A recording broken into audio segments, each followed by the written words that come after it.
انسان کے لیے کائنات کی ہر چیز دعائیں کرنے لگتی، طالب علم کے لیے بہت سی مخلوق دعائیں کرتی. آپ مشغول ہو گئے کسی اور کام میں، خدمت خلق میں یا علم حاصل کرنے میں، اور اللہ تعالیٰ کی مخلوق شروع ہو گئی آپ کے لیے دعائیں کرنا.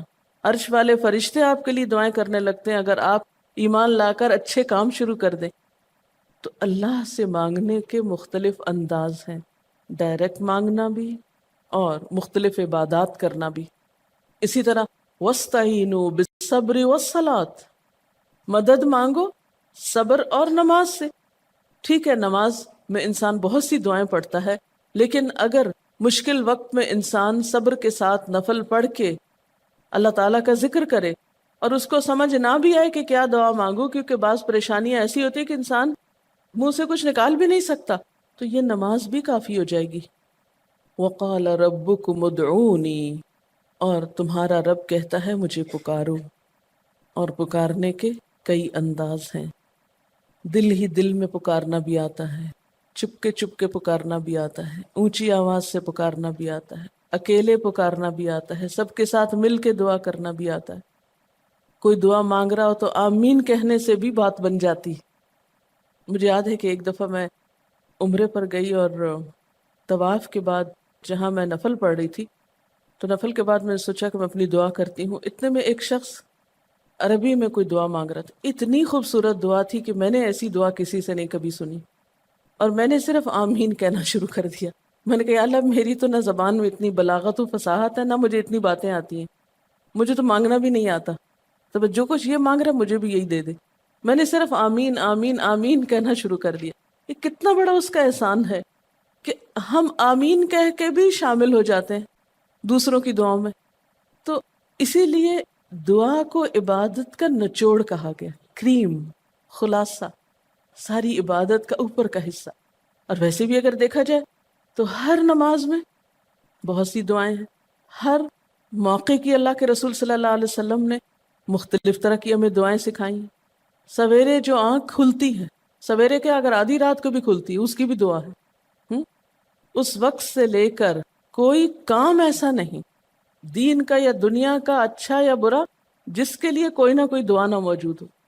یعنی اتنا خوبصورت عمل ہے دعا مانگنا کہ جس کے لیے کسی خاص چیز کی قید بھی نہیں کہ کہیں بند کے بیٹھو تو ہی مانگو، کہیں پہنچو تو مانگو. نہیں، کہیں بھی مانگو، دن کو مانگو یا رات کو مانگو، کھڑے ہو کے مانگو یا بیٹھ کے مانگو، چلتے پھرتے مانگو یا چپ کے مانگو، منہ سے بولو بھی نہیں اور دل ہی دل میں مانگو تو بھی وہ سن لیتا ہے. کسی بھی طرح مانگ سکتے ہو، کہیں بھی مانگ سکتے، کچھ بھی مانگ سکتے ہو. اس لیے وَقَالَ رَبُّكُمُ ادْعُونِي أَسْتَجِبْ لَكُمْ، تمہارا رب کہتا ہے مجھ سے مانگو، میں تمہاری دعا قبول کروں گا. اور آپ کو پتہ ہے کہ ربکم یہ صرف مسلمانوں کا رب نہیں، رب تو ساری مخلوق کا ہے. کافر کا رب بھی وہی ہے، خواہ وہ مانے یا نہ مانے. اس لیے قبولیت دعا کے لیے مسلمان ہونا بھی شرط نہیں.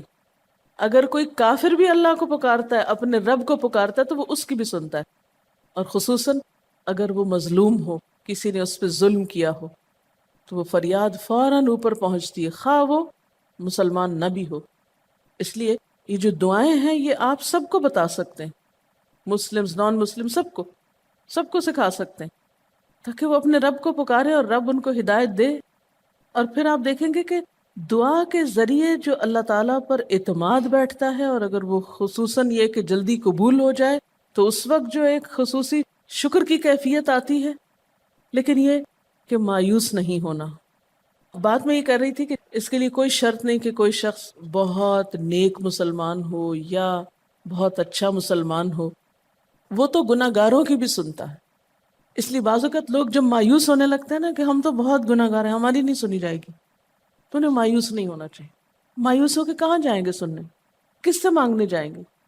ان کو بھی پکارنا چاہیے، خواہ کوئی کیسے بھی گناہ میں ڈوبا ہوا، کیسی بھی حالت میں ہو، اور اس کے لیے بھی مانگنا چاہیے.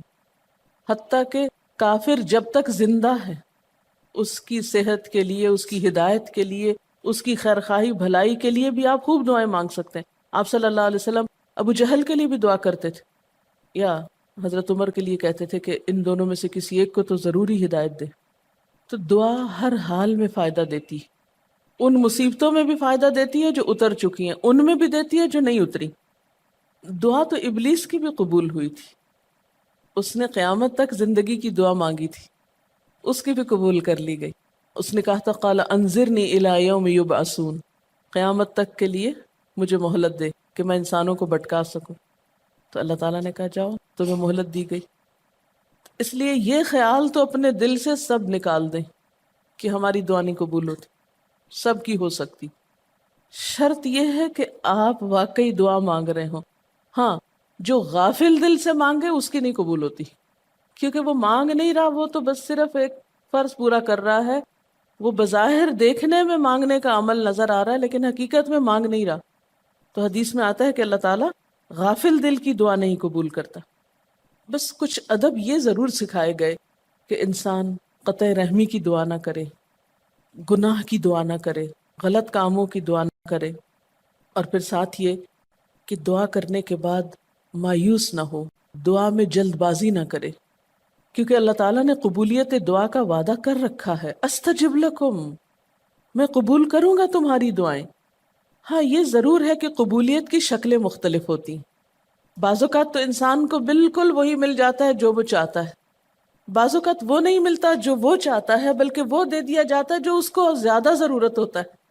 یعنی ہمارا تو علم اتنا محدود ہے نا، ہم ایک چیز مانگ رہے ہوتے ہیں جو ہمارے حق میں کوئی زیادہ اچھی نہیں ہوتی. اللہ تعالیٰ ہمارے لیے ہم سے بڑھ کر مہربان ہے، وہ ہمیں وہ نہیں دیتا بلکہ وہ دیتا ہے جو ہمیں اس سے زیادہ فائدہ دے سکتا ہے. اگر آپ اپنی گزشتہ زندگی کی دعاؤں پہ ایک نظر ڈالیں تو ہم کتنی چھوٹی چھوٹی چیزیں مانگتے رہے ہیں اور اللہ تعالیٰ نے ہمیں اس سے بڑھ کر عطا کیا ہے. ہم سب کو جو اللہ تعالیٰ نے دین کی سمجھ دی یا دین کو سیکھنے کا شوق دیا، ضروری نہیں کہ ہم سب نے یہ مانگا ہی ہو کہ اللہ تو ہمیں موقع دینا اپنے دین کو سیکھنے کے لیے، سکھانے کے لیے. لیکن یہ ضرور ہو سکتا ہے کہ ہم زندگی میں کچھ اور مانگتے رہے اور ہمیں وہ نہیں ملا، یہ نعمت مل گئی اور وہ ہمارے حق میں زیادہ بہتر ہو گئی. اور یہ ہو سکتا تھا کہ ہمیں وہ چیز مل جاتی اور آج ہم اس چھوٹی سی چیز کو لے کر اس کا شوق بھی پورا کر چکے ہوتے، اس کی ساری اٹریکشن ختم ہو چکی تھی. کیونکہ دنیا کی کوئی چیز ایسی نہیں جس کی اٹریکشن ختم نہ ہو جائے یا جس کی ویلیو گھٹ نہ جائے، جو پرانی نہ ہو جائے. لیکن قرآن کا علم ایک ایسا علم ہے جو ہر دم نیا لگتا ہے، ہر دم زندگی دیتا ہے، خوشی دیتا ہے، سکون دیتا ہے، ایک راحت ملتی ہے. یہ پرانا نہیں ہوتا. پھر اسی طرح یہ بھی ہوتا ہے کہ بعض اوقات انسان کی کوئی آفت ٹال دی جاتی. آپ مانگ رہے ہیں رزق، تو وہ رزق میں برکت تو نہیں ہوتی مثلا، لیکن کوئی بیماری آپ سے ٹال دی جاتی کہ خدا نہ خواستہ آپ کو اگر مال مل بھی جائے اور ایسی بیماری لگ جائے کہ سارا مال اس میں ڈوب جائے، تو مال بھی گیا اور تکلیف الگ. تو اللہ تعالیٰ اپنی رحمت سے آپ کو زیادہ مال تو نہیں دیتے مگر وہ بہت بڑی بلا سے محفوظ رکھتے ہیں، کسی حادثے سے بچا لیتے ہیں، کسی ایسی پریشانی سے بچا لیتے ہیں کہ جس میں آپ کا سب کچھ ہی کھپ جاتا. کیونکہ ہمارے پاس کوئی رائٹ تو نہیں ہے، ہم کو ڈیزرو تو نہیں کرتے کہ ہر وقت ہم امن و امان میں رہیں.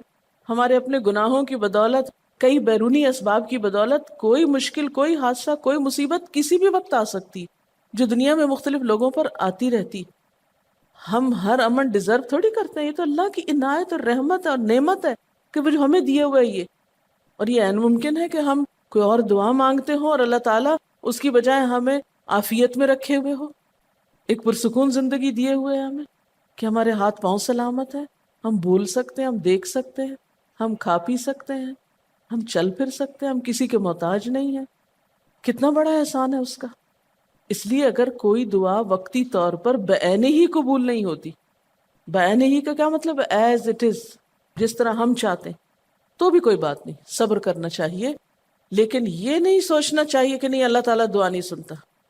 ایک اور جگہ پر بھی فرمایا وَإِذَا سَأَلَكَ عِبَادِي عَنِّي فَإِنِّي قَرِيبٌ أُجِيبُ دَعْوَةَ الدَّاعِ إِذَا دَعَانِ فَلْيَسْتَجِيبُوا لِي وَلْيُؤْمِنُوا بِي لَعَلَّهُمْ يَرْشُدُونَ. جب میرے بندے آپ سے میرے بارے میں سوال کریں تو آپ بتا دیجئے کہ میں قریب ہوں، بہت قریب ہوں. اجیب دعوت الداعی، میں پکارنے والے کی پکار کا جواب دیتا ہوں. استجب لکم، قبول کرتا ہوں. یہ ایسے دل کے بہلانے کے لیے نہیں کہا گیا، یہ حقیقت ہے، یہ سچ ہے، اس پر ہمارا ایمان اور یقین ہونا چاہیے پختہ، اور اس کو چھوڑ کر اوروں کے پاس نہیں جانا چاہیے، کسی اور سے نہیں مانگنا چاہیے، صرف اسی سے مانگنا چاہیے، کیونکہ یہ عبادت بھی ہے اور پھر وہ ہر چیز دینے کے قابل بھی ہے، اس کی قدرت، اس کا علم، اس کی رحمت ہر چیز پہ چھائی ہوئی ہے، اس لیے اس سے مانگتے چلے جاؤ، اور پھر کبھی ایک انداز سے، کبھی دوسرے انداز سے، کبھی تیسرے انداز سے، لیکن اس سے ہمیشہ اچھی امید رکھو، لا تقنطوا من رحمت اللہ۔ لیکن اس کے ساتھ ساتھ ہمیں کچھ فارمل آداب بھی سکھائے گئے ہیں، ایٹ ٹائمز ان کا بھی لحاظ رکھنا چاہیے، یعنی ہر وقت دعا مانگنے کے لیے فارمل انداز اختیار کرنے کی ضرورت نہیں ہے۔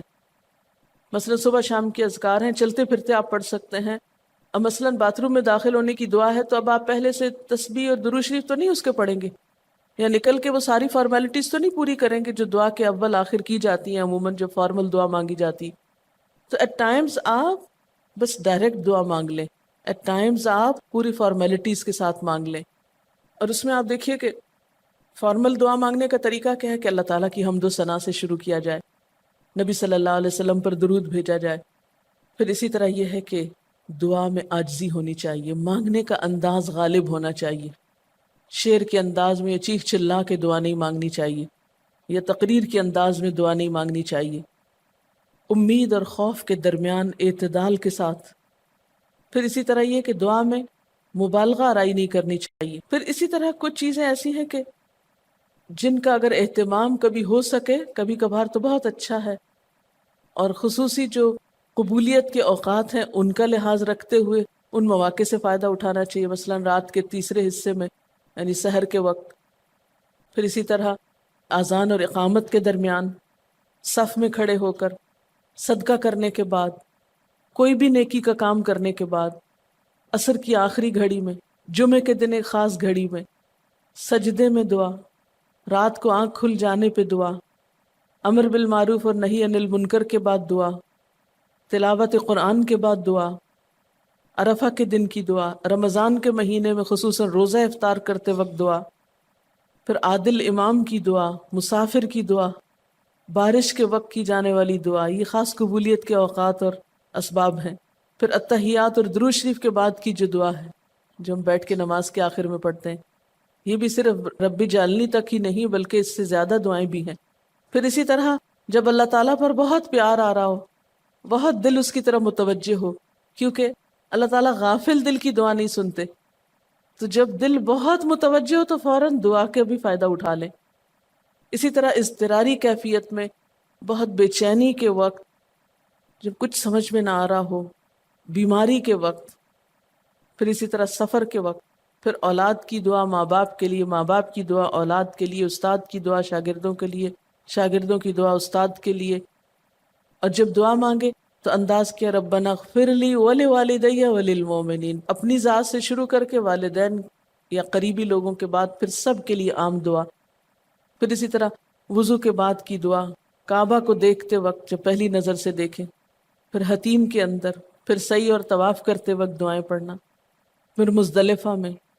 لیکن یاد رکھیے کہ ان قبولیت کے خاص مواقع اور مقامات کے علاوہ دعا تو کسی بھی وقت کی جا سکتی اور کوئی بھی گھڑی قبولیت کی گھڑی ہو سکتی، اس لیے ہمیشہ دعا مانگتے وقت یہ یقین رکھیں کہ اللہ تعالیٰ قبول کرے گا، مایوسی کے ساتھ دعا نہ ہو، کیونکہ جتنی ہماری دعا کے اندر یقین کی کیفیت ہوگی اتنا ہی انشاءاللہ قبولیت کے چانسز زیادہ ہوں گے۔ یعنی عزم کے ساتھ دعا مانگنی چاہیے، یہ نہیں کہنا چاہیے یا اللہ تو چاہے تو قبول کر، نہیں چاہتا تو نہ کر، یہ نہیں کہنا چاہیے کبھی بھی، نہیں یا اللہ تو کر سکتا ہے تو قبول فرما۔ پھر اسی طرح آپ دیکھیں کہ مظلوم کی بد دعا جو ہے وہ بہت تیزی سے قبول ہوتی، کہتے ہیں نا مظلوم کی بد دعا سے بچو کیونکہ وہ کہاں جا پہنچتی ہے، ساتویں آسمان تک۔ اور پھر آپ دیکھیے کہ نبی صلی اللہ علیہ وسلم نے فرمایا لا يرد القضاء الا الدعاء، قضاء کو کوئی چیز نہیں ٹال سکتی مگر دعا، یعنی تقدیر بھی بدل دیتی۔ آپ صلی اللہ علیہ وسلم نے فرمایا آدمی جب کبھی اللہ سے دعا مانگتا ہے اللہ تعالیٰ اسے یا تو وہی چیز دے دیتا ہے جس کی اس نے دعا کی تھی، یا اس درجے کی کوئی بلا آنے پہ اس سے روک دیتا ہے۔ آپ صلی اللہ علیہ وسلم نے فرمایا بندے کی دعا قبول کی جاتی ہے بشرطے کہ وہ کسی گناہ کی یا قطع رحمی کی دعا نہ کرے اور جلد بازی سے کام نہ لے۔ عرض کیا گیا جلد بازی کیا ہے یا رسول اللہ؟ فرمایا جلد بازی یہ ہے کہ آدمی کہے میں نے بہت دعا کی مگر میں دیکھتا ہوں کہ میری دعا قبول ہی نہیں ہوتی، اور یہ کہہ کر آدمی تھک جائے اور دعا مانگنی چھوڑ دے۔ نہیں، دعا سے کبھی نہ تھکے، اس لیے کہ اللہ کی نگاہ میں دعا سے بڑھ کر کوئی چیز باوقت نہیں۔ لیس شیء اکرم علی اللہ من الدعاء۔ اور پھر خصوصاً اللہ کا فضل مانگنا، قرآن پاک میں بھی اللہ تعالیٰ فرماتے ہیں وَاسْأَلُوا اللَّهَ مِن فَضْلِهِ، اللہ سے اس کے فضل کا سوال کرو۔ پھر اسی طرح عافیت کی دعا کہ اللہ تعالیٰ ہر حادثے مصیبت تکلیف پریشانی سے بچا کر رکھے، یہ دعا بھی بہت پسندیدہ ہے اللہ تعالیٰ کے نزدیک۔ آپ صلی اللہ علیہ وسلم نے فرمایا دعا ہر حال میں فائدہ دیتی ہے، ان بلاؤں کے معاملے میں جو نازل ہو چکی اور ان کے معاملے میں جو نازل نہیں ہوئی، بس اے بندگان خدا تم ضرور دعا مانگا کرو۔ اور پھر آخری بات کہ تم میں سے ہر شخص کو اپنی ہر حاجت اپنے رب سے مانگنی چاہیے، حتیٰ کہ اگر جوتی کا تسمہ بھی ٹوٹ جائے تو بھی اللہ تعالیٰ سے دعا کرے، یعنی چھوٹی چھوٹی چیزوں میں بھی جب ضرورت پیش آئے تو اللہ کی طرف رجوع کرے۔